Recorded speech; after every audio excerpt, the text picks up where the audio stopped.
This really special program. It's a topic that every pilot is forced to confront at one point or another, the check ride. I'm pretty sure that I'm not the only one that had trouble sleeping the night before a practical test. Anxiety about the test is a common problem for applicants. The best way to combat that is to be prepared, and that means knowing what to expect. Now that's not too difficult since your entire check ride is spelled out for you in advance in the Airman Certification Standards. Now think about that. You have a chance to know exactly what will be expected if you'll simply study the ACS. Tonight, Gold Seal is giving you a front row seat on a private pilot practical test oral exam. This will be just like the real deal. Stephen Lee has bravely stepped forward as the applicant. Even though this is a mock exam, it will be conducted just like the real one that he has scheduled in a couple of weeks.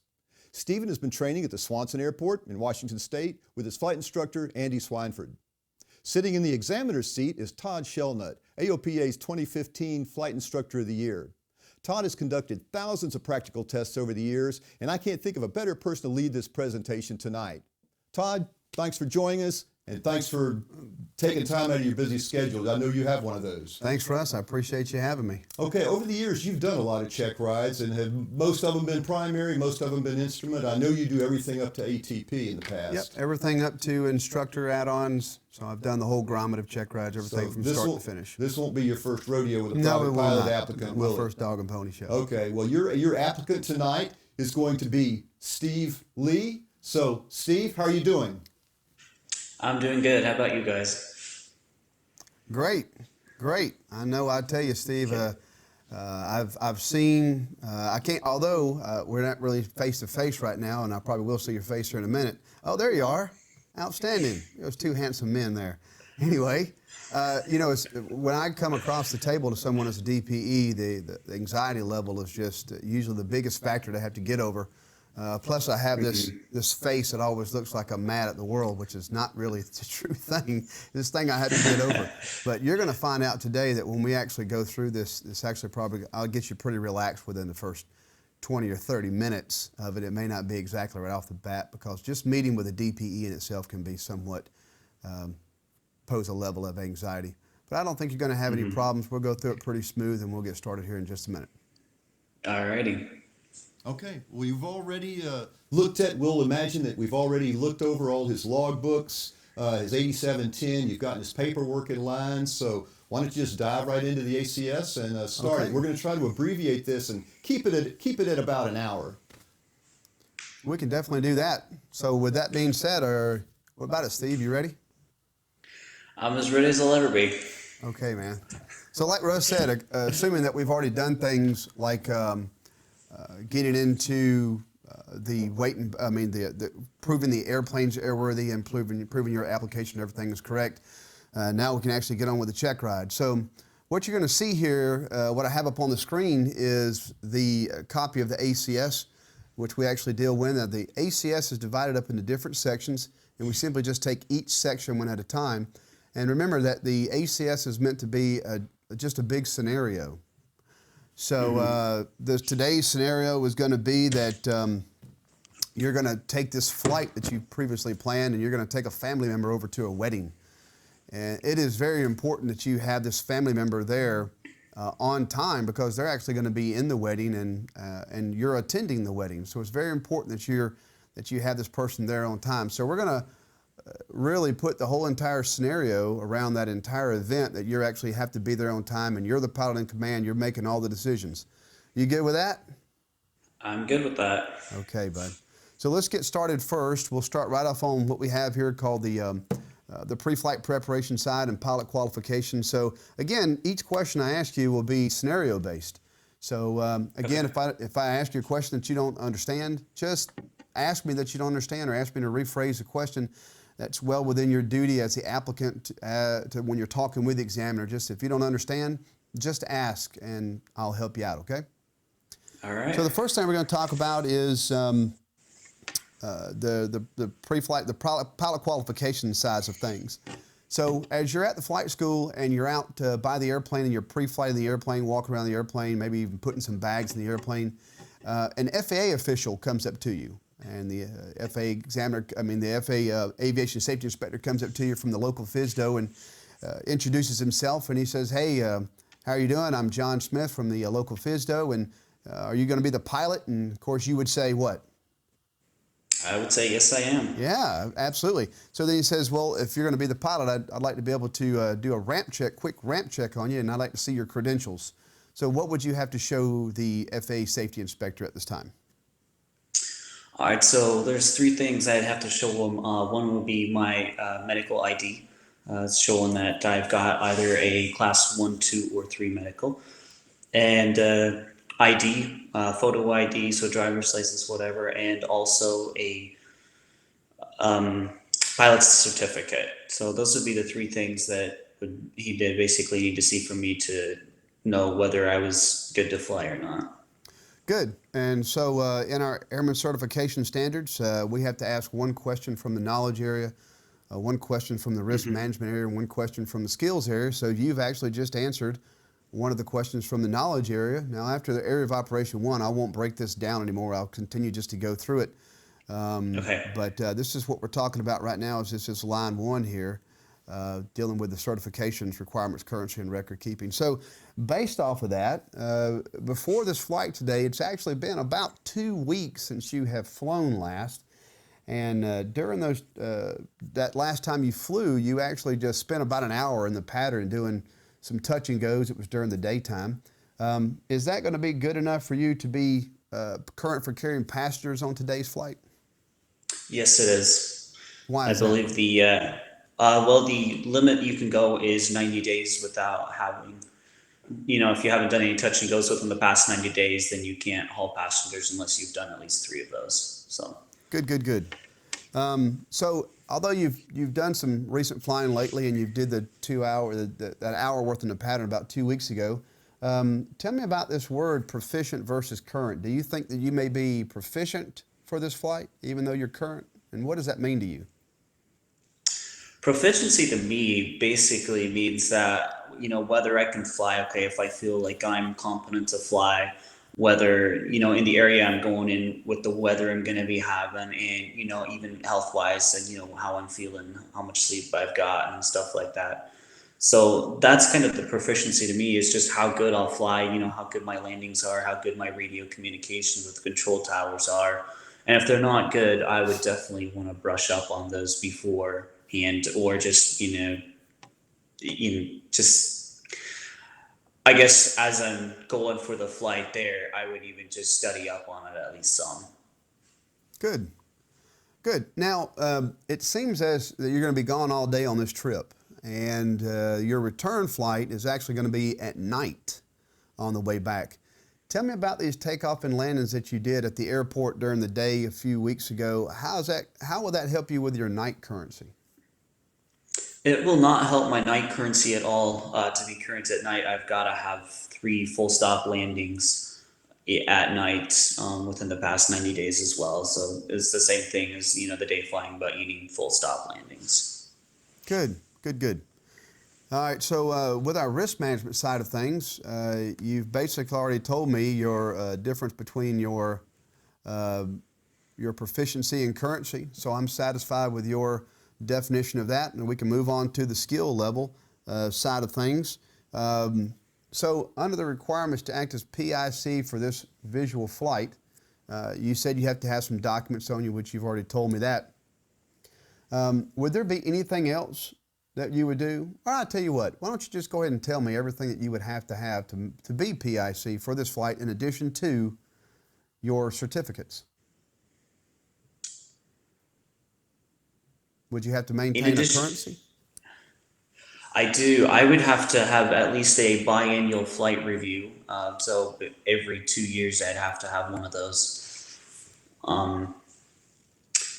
As far as I can think of right now, that's basically the only thing you have to have. And of course, you've got to be able to fly the plane. So if it's a twin engine, you have to be twin engine rated and that kind of stuff. Yep, and of course, since we're just doing it today in is it a Cessna that we're using, Stephen? Yes, Cessna 172. Since it's just a Cessna, we don't even have to worry about that because it's just one engine, so we're good to go on that. Perfect. Let's talk about the next stage of our Checkride, which is going to be our Area of Operation 1, Task B, which is airworthiness. Let's talk a little about that. Okay. So now the inspector that you were talking with out on the ramp, Stephen, he has seen your paperwork, but he's getting a look at the aircraft, and he wants to know about the aircraft, and is the aircraft airworthy? And so tell me about general airworthiness requirements and compliance for airplanes, especially the aircraft you'll be using. What would you need to, what are some of the things that you would probably need to show that in safety inspector? All right, one of the things would be just the airworthiness certificate that comes with the plane. You'd have to be registered both federally and state. Um, you've got to have the POH in the plane to be able to operate it at all times with that, and then you have to have your weight and balance logs filled out on that. And I don't know if I'm just running the plane like that, I doubt I would have the engine logs and the airframe logs with me, or he could look in that. But those would be another place you could look out just to make sure that things are worthy as well. Good. So you mentioned something about an airworthiness certificate. Can you tell me a little bit about that, and does it expire? No, an airworthiness certificate never expires. But it is not valid if your airplane is down because it has been deemed by an IA or an AMP that it is not airworthy at the time. But if you get it fixed and get it back up in the air, then it goes back to being valid. Good. What about the registration? What is a registration, and how long is it good for? If I remember my numbers correctly, it's going to be good for 2 years. For how long was that? 2 years. 2 years. I believe. I'm not positive on that, but that's what's on the top of my head for that. It is a little bit longer, but we'll talk about that after the check ride. Okay. That's how an examiner should respond to your question. He can't tell you whether you're right or whether you're wrong, or shouldn't. But if you do happen to get a question and it is not correctly, it's up to them. They can either talk about it or discuss it. But it's 3 years is actually really what it is. 3 years. Okay. Okay. So again, in the check ride, the examiner can't teach. This is meant to be a very close to a check ride, so I'm actually going to ad-lib a little bit and kind of assist you a little bit, but understand then the check ride, the examiner can't do any teaching. So you may not know that you actually get questions wrong. So sometimes that's good for your anxiety levels too, is not knowing that you're getting questions wrong. So you said airworthiness registration, and tell me about this POH thing. Do we have to have that in the airplane? Yes, we do. Now the POH is basically going to go over all your airplane specifications as far as what your best glide is if you have an engine failure.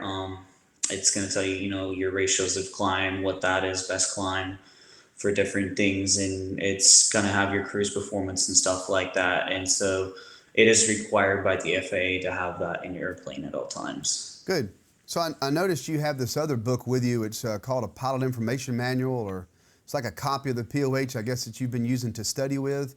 Is that okay to use also in the airplane for that? It is copied directly out of the POH, but I can use it in the airplane as long as the POH stays in there as well. Yep. So you just want to make sure that you don't replace that POH with your copy of it, because there's only one Correct. copy of the POH, and that's the only one that's legal for the aircraft, okay? Okay.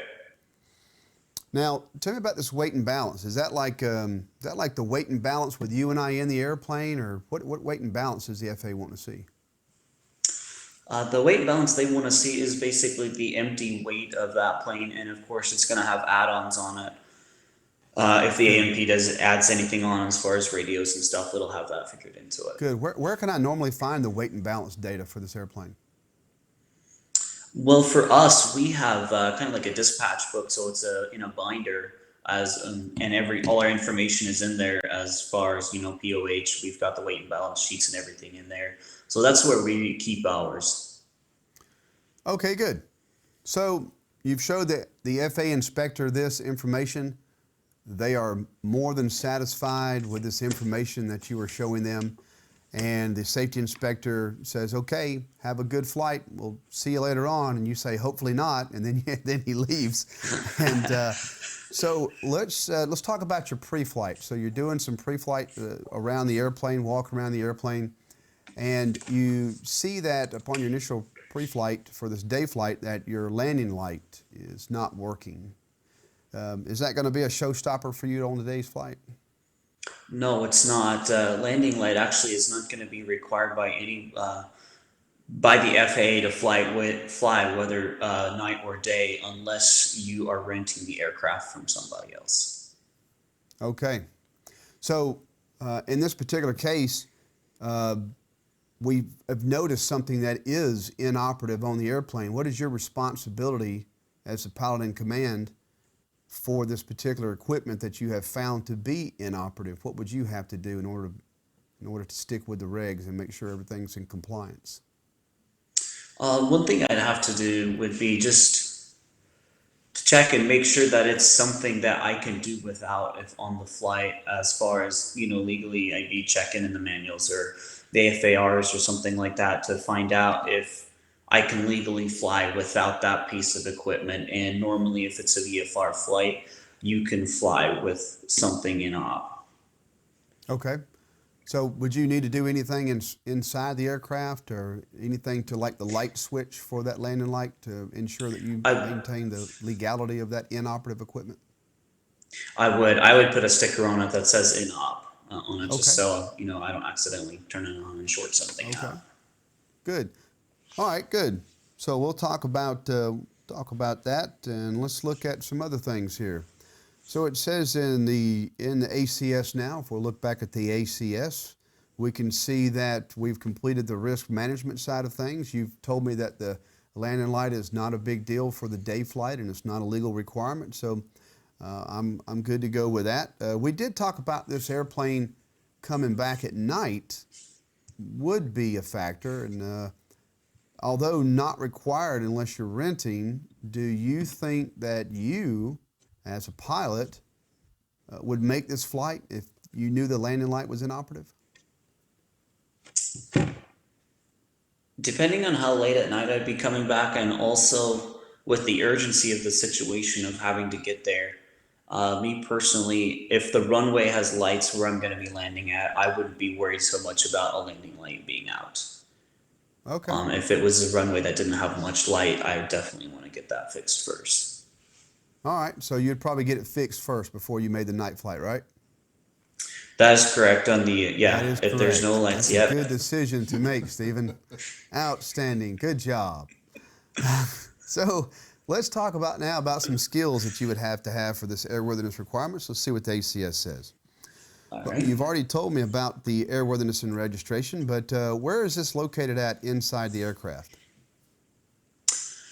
The airworthiness and registration is usually located on the side panel of the airplane on the pilot's side, usually about knee level, or that's how it is anyways on the planes we fly. Right. That's usually where they're located at. Yeah, so do they have to be visible? Yes, they do. Good deal. So in this particular scenario where we do have this particular landing light that is inoperative, is the aircraft airworthy for this day flight? Yeah. Yes, it is. Yes, it is. Good.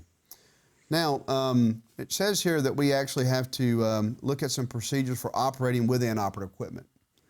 So as you're looking through this box of things that the flight school gives you or wherever you're renting from, and has everything on there like maybe a squawk sheet, like things that are wrong with the airplane, and you actually see inside of all this paperwork that's with the aircraft, that the transponder has been labeled as it's not working.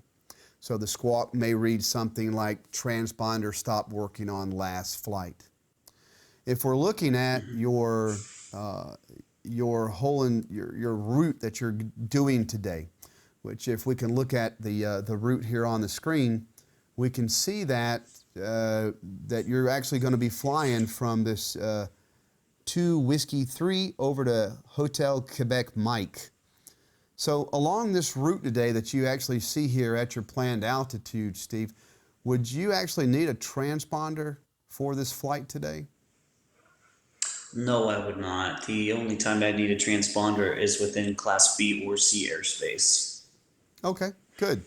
What would be some of the positive uses? I mean, even though you don't have a transponder that's operable, what would be some of the good reasons to actually have a transponder, though? One of them would be having flight following. As you're flying, they can tell you if there's other planes in the area, or they can just track you as you go in case you crash. Yep, that's always a good thing to have the transponder, know where you are, especially an ELT in the event of a crash, like you said. Hopefully you would never have to deal with that, but if it does happen, the transponder would help you actually to get there. So that would be satisfying the remark for operating with inoperative equipment. Let's move on to the next section of the Checkride, which actually going to start talking about your weather. You've got some weather charts that you have printed out and you have shown me. So let's first off, let's just look at some very basic things first. And it seems to me as an examiner, whenever I'm asking someone about weather, I get all different types of answers in regards to where they get their weather from. So where do you get your weather from, Steve? I get it from a couple different places. Normally, it's either on Sky Vector and just looking at the different airports and just seeing what the weather is right at the vicinity. And I can also pull up some wind barbs and some radar stuff. For flight has got basically the same thing, maybe a little bit easier to use on that. But then I also go to aviationweather.gov, I believe it is, and find out some more weather from them. And I can usually change that to basically get whatever I need. Have you ever called a weather briefer? I have not. That's probably something that your CFI would probably want to go over with you. That's a very valuable tool. So the difference between that and looking at other things is that the briefer is a real live person. And so if you actually don't understand something while you're looking at your weather briefing, you actually have a live person that you can actually ask, hey, what does that mean? And they're pretty good people with understanding this weather. They get paid to understand this weather. Some of them are pilots, some of them are not. But what we really want to get into, the question, the scenario I want to ask you is, what do you think is an acceptable source of weather data when you're out, for flight planning purposes? And would that mean where you just, maybe on the way out the door, you heard the weatherman say it was going to be a beautiful day today, and you look outside and you see everything's good to go? Do you think that would be good enough for you to actually go and actually perform a flight in an airplane? No, I don't. Like I always say, they're the ones who get paid to lie. So I don't, I normally don't go by what they say. Yeah. But I think when we get a weather briefing, we also get some other things besides just the weather from these briefers, don't we? We do. We usually get, winds and fronts and stuff coming in. You can see that. You can see basically where it's going to be bad weather and where it's not going to be. Yeah. So and they do a really good job of getting the weather, but besides the weather, do they give you anything else besides the weather? Like maybe some notices, which would be very important to, let's say, airmen? I guess they would, and that would be just, if there's any thunderstorms in the area, hail, stuff like that, they would let you know, as well as PIREPs and stuff, what other pilots have forecasted and given to them. Good, yes. If we just kind of stuck our head out the door, we wouldn't be able to hear about things such as PIREPs and those things called NOTAMs. If our current president is in the air, or very close to the area, you would probably want to know about that stuff, right? Yes, I would. Yeah, because your brand new certificate will be forfeited if you penetrated a presidential TFR. Very high probability. I'm not an aviation safety inspector. I couldn't say that for a fact. So, would you say that it's very important to have definitely some source of acceptable source of weather data? I would say it's very important. I would say that would be a very, very important thing. So let's look down at some of these risks that would be involved. What does our ACS say in regards to the risk that would be involved with this? So we're looking at some weather reports that you have, and if we'll look here on the screen, we have some weather reports here. And this particular weather report here is it's a good weather report because we can use this weather report for multiple different things. This is our winds and temps aloft chart. So as we get into talking about the weather, that can actually help us when we're starting to plan our nav log as well. So I'm looking at the weather here, and of course you'll have to help me out, Steve, and tell me which one of these identifiers on the left-hand side of this chart that I'm looking at, this winds and temps aloft chart, are going to be the airports that you're going to use for your winds and temps aloft data, so I can follow along with you. All right, basically the only one that I would use is Seattle, and that's the second one up from the bottom. That's the closest one I've found to the area that has got about the same weather. Okay, so on your flight today, we can see that on your flight that you have chose an altitude of what? Is that 3,000 feet, correct? Yes, it is. Okay. And would that be a proper altitude for direction of flight? It would be. It doesn't, as long as you're 3,000 feet and below, you don't have to be like if you're heading west, you have to be an even 4,000 plus 500, and east exactly that is opposite. good. So That's very good. A lot of people don't know that, Stephen. That's very good. If you're operating at or below 3,000 feet AGL, then the cardinal rules of flying don't apply to you. Very good. So let's look at your winds and temps aloft chart for Seattle. And if you could you read me the winds for 3,000 at Seattle? yes, it is 21 knots at 350. Yep. So 21, say that one more time for me, just to make sure I understood you correctly. All right, 21 knots coming out of 350. I'm sorry, 210 coming at 35 knots. I like that answer better. I think that's the more appropriate answer. Yep, winds are 210 at 35 knots is what we actually want to look for on that particular one. And just for informational purposes, since you kind of hiccup a little bit on that, can you go ahead and read me the winds for 6,000 as well for Seattle? Yeah, 6,000 for Seattle, coming from 230. They're coming at 34 knots. And what's that outside air temperature there, Steve? 0.5 Celsius. Yep. Minus Is that a 0.5. positive or so negative? Negative on that. Negative. Very good. Okay. So that's one of the weather charts that we want to use. And what are some reasons for us looking at this winds and temps aloft chart? Why would this chart be important to you as a pilot? Feel free to name as many reasons as you like. Okay. Though mainly the number one reason I want to know what the winds are going to be up high is how much fuel burn I'm going to have. With this winds up that high right now in the direction I'm going, it's going to be basically a direct headwind, which is going to make my fuel burn a lot more. Okay. What about anything else? Anything else? Like I said, feel free to name as many as you like. I'm trying to get at least 2 or 3 out of you. All right. So with the performance data, that's a good one. So you'll know how fast you're going to be going across the ground. That's a pretty good one.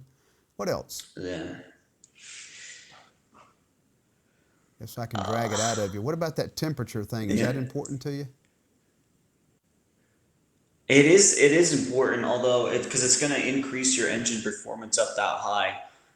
With that colder temperature, it'll definitely increase your performance by a slight bit.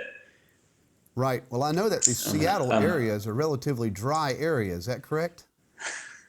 No, it's not. You get lots of icing if you. It's not. Yeah. So if I see these negative temperatures up close to where I'm going to be going, and I know that the local weather in my area is very predominantly kind of very moist and rainy area, would that be a factor for our aircraft today? It would be. If you go up too high and it gets too cold, you're going to be in pretty good icing conditions. Good. Which right there with that weather will be in the clouds. Yep, perfect. So we've talked about our performance for our airplane. We've also talked about we could possibly see where maybe some icing conditions would be. Can you think of anything else? The other thing would just be like wind shear turbulence, stuff like that. If it gets too windy, just kind of blowing your plane around, and if it's too bad, it can damage the plane in areas. Okay, good. So let's look at some other charts to see what kind of weather we're looking at along our route. And I think the other chart I'd like to look at is the one that actually covers your METARs here. So if you're looking at that particular chart there, again, you're going to have to walk me through these METARs here. I think I see Hotel Quebec Mike, and I don't see the airport you're leaving from, but is it from Tacoma Narrows in that area? Where is it, down below? That's just south of Tacoma? It's southeast of Tacoma, so if you go to KPLU, it would be So right in about this 10 area miles here. directly south. Good. So if we're looking at the chart here on the big screen, we can see that Steve's flight is going to be originating from right up here around the PLU area, in this area. That's up in the upper right-hand quadrant there, PLU. And it's a straight shot, basically some couple of bends right over here to Hotel Quebec Mike. And let's look at his chart. You can see there where the airport is and how his route goes straight up to Hotel Quebec Mike. All right, so let's go back and look at these METARs. So when you have a chance, if you would, are you familiar with actually looking at these station models like this? Would you feel comfortable reading me the METAR off of a station model, Steve? I would, slightly. I'll probably get some of it wrong, of course, but I do know as far as like the wind barbs and stuff like that, I do know that as in, your temperature and your visibility. Well, why don't you just do the best job you can, and if not, we'll probably try to find something else, or we'll bypass this. But just do the best you can and tell me for PLU, what are we looking at for PLU? What is that station model telling you? The station model is telling me that the clouds are scattered right now at about 4,600 feet. You've got your winds are coming from 390, and you have about 15 knot wind there coming out of that one. Your altimeter setting is going to be at 990, and let's see, your temperature is 46, and come on. It's hard to see on this one. I'm not quite pulling everything up, but so, that's a lot about of these all I things have we're on looking that. at with a DPE and on the Checkride is sometimes the answers are literally right in front of you. Of course, if you were being very astute, you could probably have seen already that the answers are in the bottom left-hand corner of the screen, right? That's what I was trying to do, but it wasn't pulling up on my iPad. So the good thing about most of these weather charts, if we actually get a bona fide weather chart in front of us, unless it's been modified, you can actually read most of the answers just right off the weather chart. Where it becomes a problem is if you're looking at some of these weather charts that are in ForeFlight or any of the other mass-produced items here that we use for pre-flight planning. They actually don't have a lot of the features, decoding features on there, so you kind of really need to know what you're looking at. So along our route here, you said 2,400 foot scattered. Is that 2,400 foot scattered MSL or AGL? 2,400. That is going to be. That's going to be AGL. AGL, very good. You had a 50-50 shot, Steve. You got it. I did. I was just trying to recall all my studies there. So. I understand. It's CFIs have to learn about it all the time. It's actually called recall failure. So you're doing good to have recalled as much as you have already. So keep up the good work. Let's look at our just overall weather from here to HQM.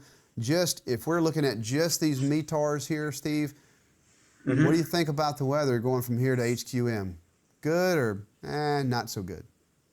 It's going to be kind of mediocre. It's going to be heavy winds flying. Although our ceiling is going to be high enough, that's going to be roughly around 4,500 feet, and we're going to be flying at 3,000.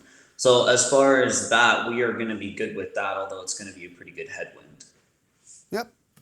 Absolutely agree. We could use some other weather charts just for time restriction. We're not going to try to get too involved in this with the weather charts and everything, but just because we want to try to do as much of this as possible for the viewers.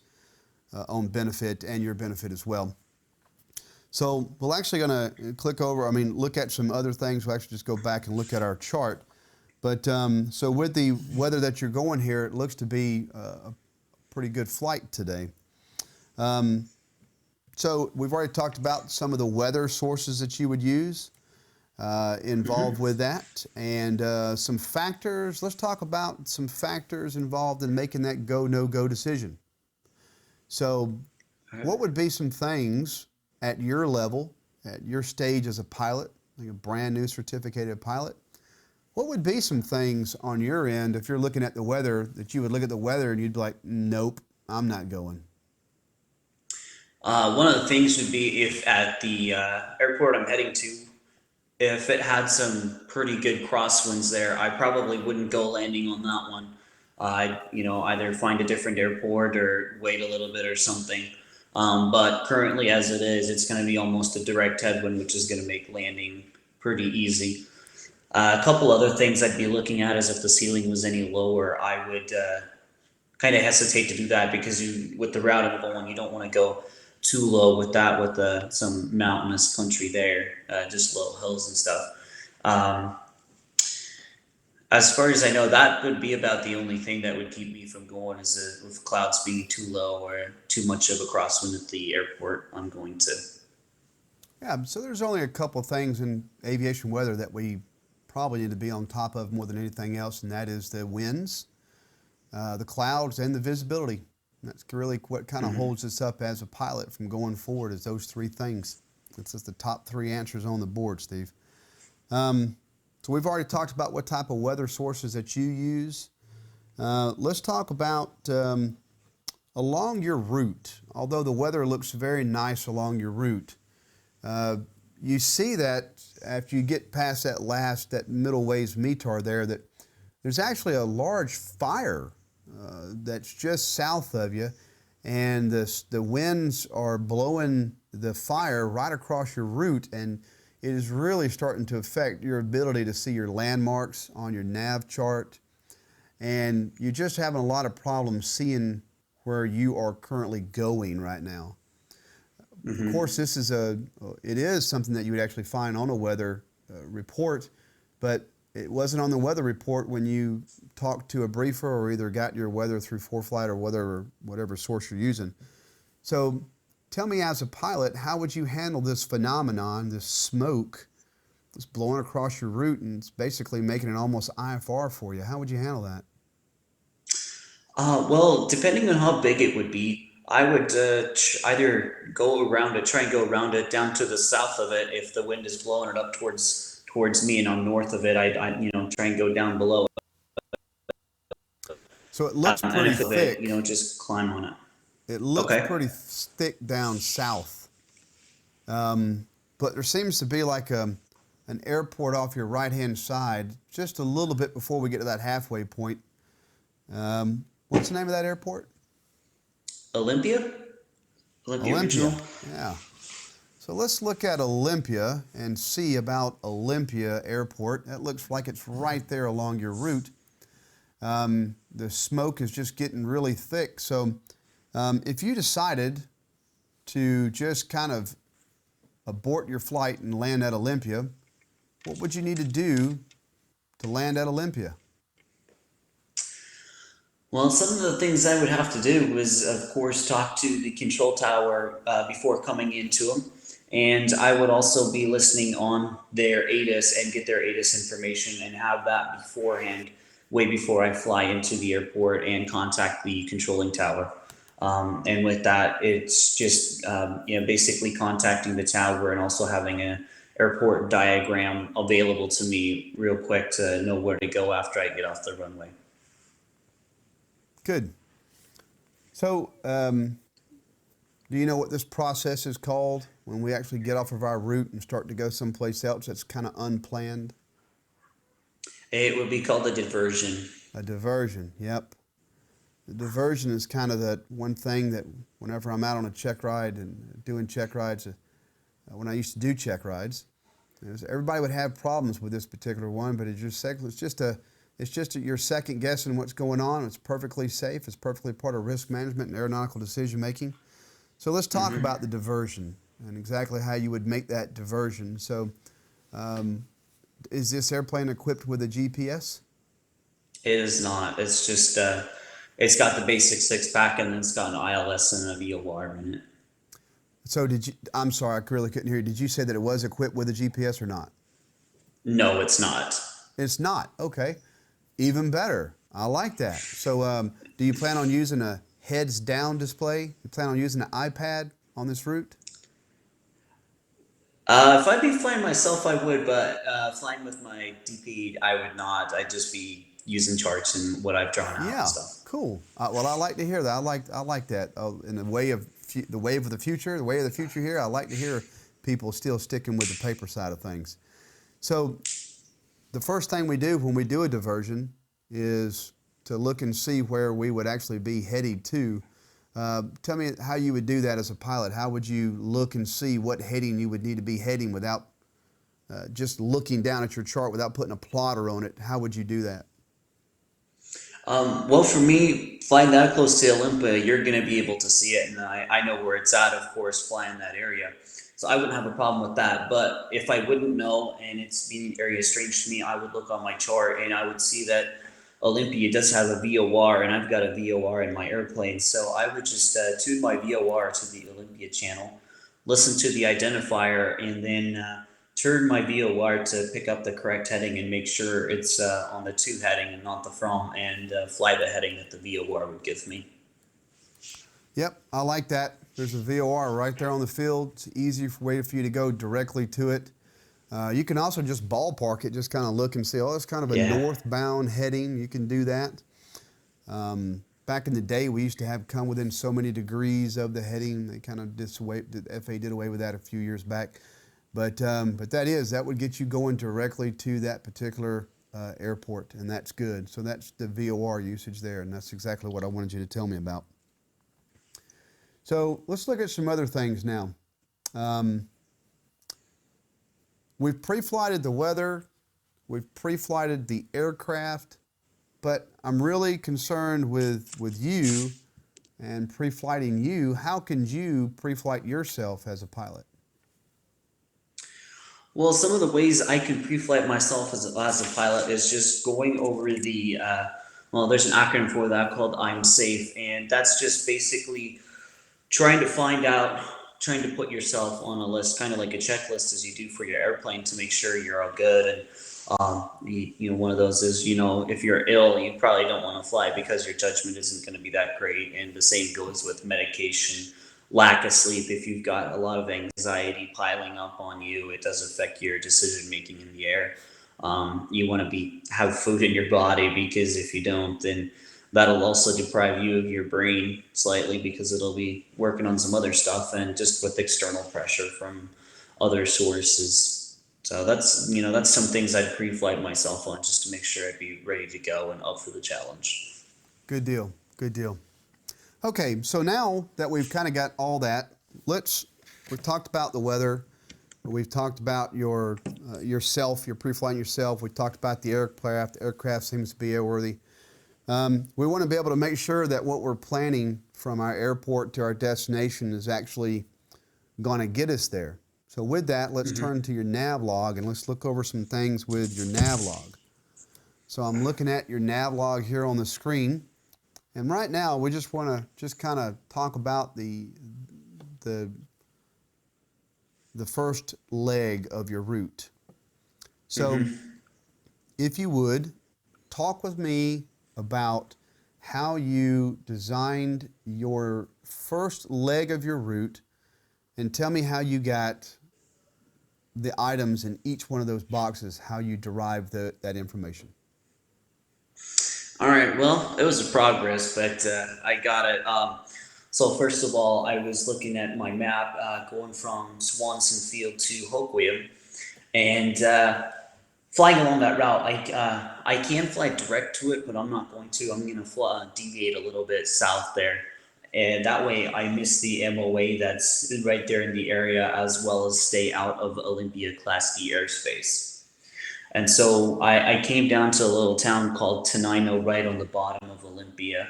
And that's, where I'm going to kind of cut a corner and go up just a little bit to get some other areas. But just looking over the map there and the route I traced out there, what I'm looking for is any obstacles, what the heights are of those obstacles to determine what my altitude is going to be at that route with the weather being the way it is.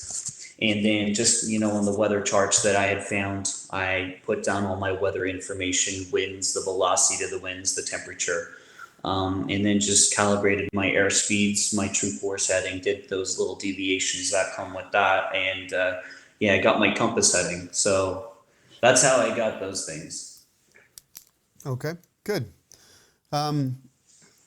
Let's look at this first leg. You said that this first leg was going to be around 11 miles. Is that correct? That is correct. Okay. So if you arrived at your first checkpoint and it took you 15 minutes to get there, would you be alarmed by that? Would that cause any issues with you?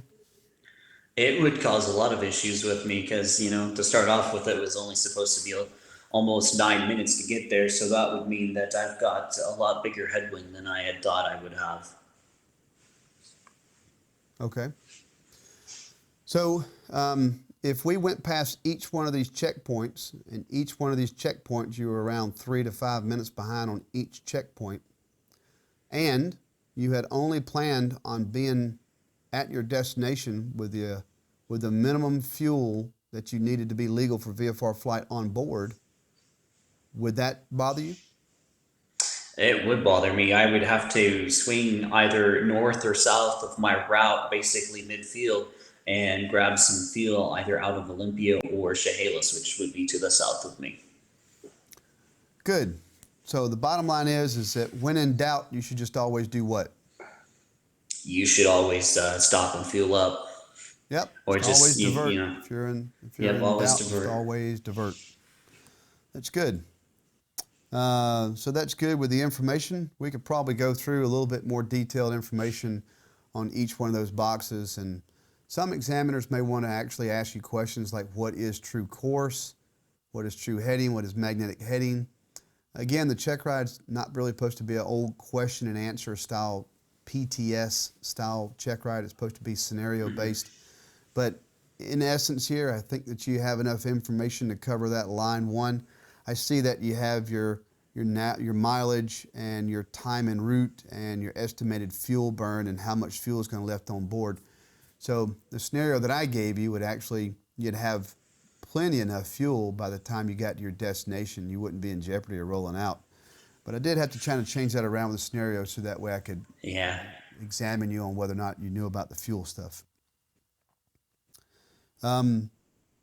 Would you change anything about this flight or altitudes today if you were, say, in mountainous terrain? I would. If it'd be really mountainous terrains and not just low rolling hills, I would definitely have a higher elevation to fly at, as well as have flight following going with me as I'm going over mountainous terrain. Good.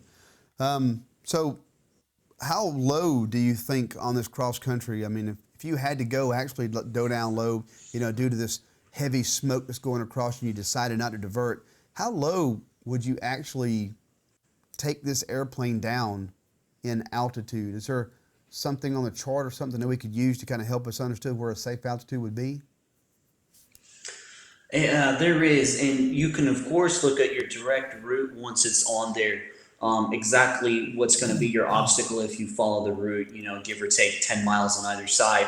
But another way you can look at it is if you look at the chart and you've got some big numbers printed in blue, and those are your highest obstacles in that area of your latitude and longitudinal lines. So that's one way you can tell, where that biggest obstacle is. And then of course you can look on that to find out exactly where it's at. So right there south of Olympia, there's a 1-9. What can you tell me about that number? That means that's the height of the highest obstacle in that latitude longitude square that's in. Did you say that? Did you say that was an MSL? Is that what you said? Oh, I did. Sorry, I didn't say whether it was MSL or not, but yes, it is MSL. Okay, good. It is an MSL. So it's actually the altitude of the highest obstacle rounded to the nearest 100 plus 100. Just to let you know that. A lot of people don't know that. Okay. It's kind of old school info. Let's look at some other things that we have here on the chart so I can test your knowledge of the sectional. So if you'll stay with me, we're going to bring up the chart here and look at the chart. And I'm going to point out some very specific things so hopefully you can see where the mouse pointer is. We're still around that 1.9 that is just south of Olympia. But we'll look at some things. There's another number right here. It says 735 and 214 in parentheses. What can you tell me about that? All right, so my understanding on that is the base of that obstruction. Well, okay, sorry, to start off, the top of it is going to be 735 feet low. And I am not 100% positive on this, but either the obstacle itself is going to be 214 feet high, or then that is going to be your mean sea level. That's going to be your altitude at mean sea level for the ground that it's at. That is absolutely correct. That top number is what you're going to see on your altimeter when you hit it, and that bottom number is how far you're going to fall to the ground after you do. We don't want to think about it that way, but that's how we joke about it in the industry, if you like to joke like that. There's another, this town here, and of course I may actually massacre the name of this town here, but is it Tenino? It's Tenino. Tenino. There seems to be like a magenta colored flag popping out of that. What is that all about? That would be a reporting station coming into Olympia Regional, as you're in touch with the tower coming in. That's like a checkpoint that you can tell them, this is where I'm at, and it just kind of gives them a heads up, know how far out you are and exactly where you're at. Good. Let's look at some other things that are along your route here. These things may be a little simple, but just see where your mindset is. There is this little black thing running down here with these little tick marks on it. What is that? That would be a railroad track. Good. Those things are easy to follow, right? Yes, they are. Yeah. What about this double grade line right here? That would be Interstate. That's Interstate 5 running up through there. Yep. So that's also a good way to get to Olympia there, right? Yes, it is. Yeah, that would be IFR. I follow roads. Or if you were on the railroad, it would be IFRR, which is I follow railroads. Yeah. So there's another line that we're going to look at, and it's way over here in the right-hand corner of the chart. It has a 16E on it, and what is that? All right, those are your isogonic lines. All right, those are the isogonic lines you have, and that's basically your deviation according to your location from North Pole to where your actual magnetic heading is going to be. Yeah, is that important to you for this route? It is very important to me for that route. Otherwise, I am going to be very far away from my actual destination. It is very important. Down here in the south, we really don't have a lot to deal with on that. 3, 4 around Georgia, and we'd probably still get to our destination with no problem. But 16 degree of deviation would lines of variation there. That would be a pretty good snag foo there if we had to do that. Let's look up here, just a couple more items here. And that is right off of where Rainier. That's not Mount Rainier, is it? Rainier? No, it's not. It's just a little town called Rainier that's right there. What are these little magenta combed areas here? Those would be military MOA areas. Can you fly through that? Yes, you can fly through that. It'd probably be, if you want to know whether it's going to be in use or not, you just either call Seattle Tower and find out if they're in use, or just contact the controlling tower for that MOA and ask them for permission to fly through. Now, you don't have to do that, but it's going to be at your own risk. Good deal. Now, this is part of the exam where I could just really spend a lot of quality time with you because there's just so many questions on these sectional charts that pilots don't get asked a lot, or they really should know it. However, we are limited to an hour, and just as the time travel goes through Checkrides, you have actually spent an hour with an examiner. So hopefully you feel proud of yourself. A couple of snags there, but I don't think it's anything that would inhibit you from having a private pilot certificate. And with that, I'm going to turn the show back over to our friend Russ, and he'll close us out. Okay, Steve, you did a great job, and kudos for you for going out in front of tens of millions of people on live television and pulling your pants down for everyone. I think you did a great job. You've got your real Checkride coming forward, and I hope this really gave you a preview on what kind of thing you can expect. Todd's done these, a lot of them. He did abbreviate this for you, but I hope this really gave you a preview of what to expect. So thanks again for coming here and doing that. I'm sure everybody got a lot out of it. Todd, and to you, thank you again for coming. Thank you, Russ. I appreciate the opportunity to be able to share this knowledge with people. Okay. Just an area that we really need help on in the industry to kind of break that anxiety level of that check ride. I got you. Okay. Well, thank you so much for sharing your evening with us, everyone. We do a lot of these live streams, and they only succeed because of you. We understand how fortunate we are to have you as a member of our flying community. Gold Seal offers complete online training programs, and we are proud to tell you that we are #1 on the internet. In fact, we were the very first company to offer an online private pilot ground school. Since then, we have delivered over 4 million private pilot lessons to over 70,000 student pilots. And for you instructors out there, make a note. CFIs join for free at Gold Seal and monitor their students' progress online. For private pilot, instrument pilot, or even remote pilot, come to Gold Seal and take a look. See for yourself how we offer you something completely different. For Gold Seal, I'm Russ Still. Thanks for joining us tonight. Good night and good flying. Pass your written test and your check ride with Gold Seal, the Internet's #1 ground school. Take a free test drive today and see how much fun learning to fly can be at onlinegroundschool.com.